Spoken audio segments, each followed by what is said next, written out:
Welcome back, artists.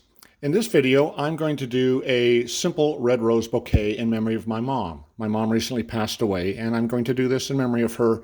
She liked roses, so I think that's what I'll do. Just a simple rose design. I'm just putting in a few landmarks so that I can come back to them with my brush. All right, so there's just a quick pencil sketch. I know that's light, but now I'm going to come back in. I'm going to use my small Ron Ranson Hake brush.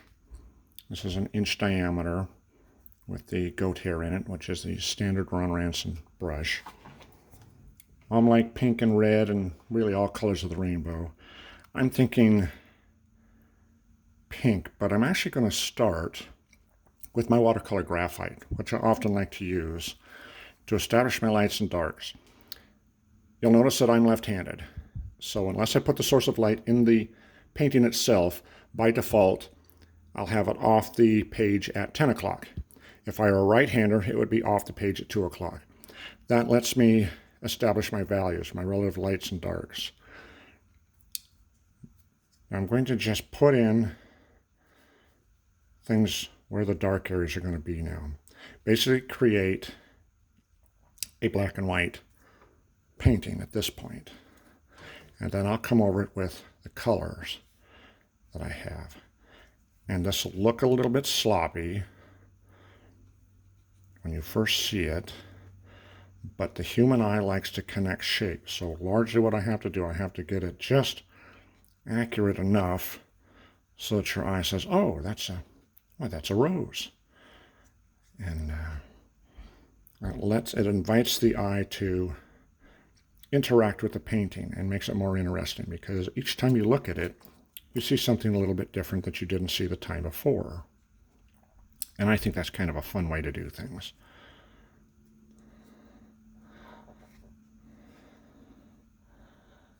So down here, in my view, I view this as a glass vase that the flowers are sitting in. And I almost ran out of paper down here, but we'll make it work here. So again, my source of light is upper left, so my shadows are cast down towards the lower right. Now I'm just going to paint in these dark areas. And in the big bloom itself, there'll be a dark center, and then it'll get progressively larger as the big petals fall away from the center of the bloom. It takes a little bit of getting used to think in terms of black and white and leave your light areas. But once you get the hang of it, it's fun to do. Now let's have some fun with our color. Now still a little bit wet in some areas, which is fine. Part of the joy of painting a watercolor is letting it run together, letting the paints meld and intermingle and do their thing.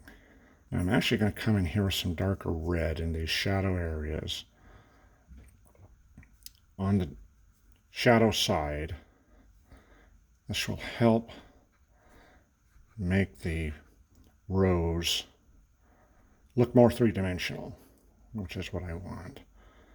But it should still look pink if we don't get too crazy with this darker red. This is alizarin crimson, by the way. So a lot of times what I do is I'll let paint outside the boundaries, and then let my eye sort of get adjusted to it, and then I'll come back with the darks and sort of collect it, cage it in, box it in if you want to think of it. So this is sap green, this is a light green.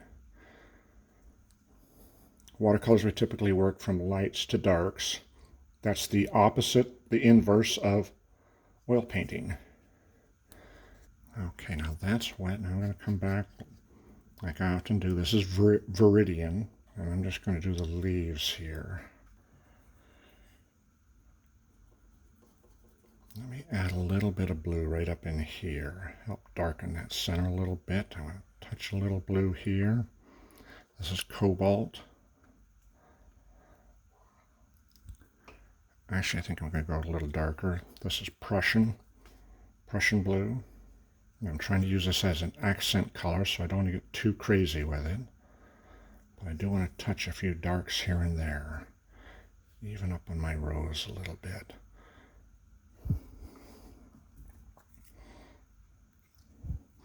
Now I'll lift off in a few areas so that it has soft edges. I'll try to shape a few of the blooms with my blue so the eye starts to connect the shapes. All right, a little bit of dark here and there in my...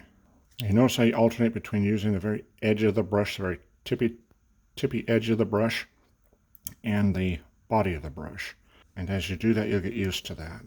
That's cerulean blue. I'll add a little bit of cobalt to go with it. Now I can scrape through it a little bit. Help shape the leaves. Just use my fingernail. I have to get my timing about right. It has to be about half dry, half wet. If it's too wet, it just backfills. If it's too dry, I can't lift it off. Okay, now some quinacridone burnt orange and a little bit on the stems. On our table.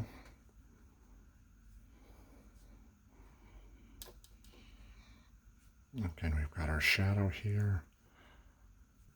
Right now we do a little bit of background fill just to help fill in the background. Just a little bit is all we need. Just don't need much. Okay, a little bit of cobalt blue at the top here, a little bit. To add to the cerulean that we already have on there. That way it's a little bit darker at the top than it is as we get down towards the bottom. Now my paper's buckling, like it always does. I didn't put a clamp on it.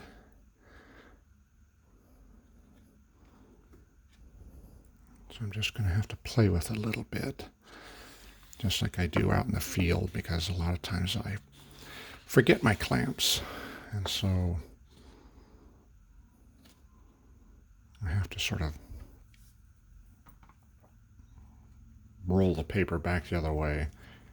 But since I paint in a loose style anyways, I found it's really not that big of an issue. It's something that I can handle pretty well.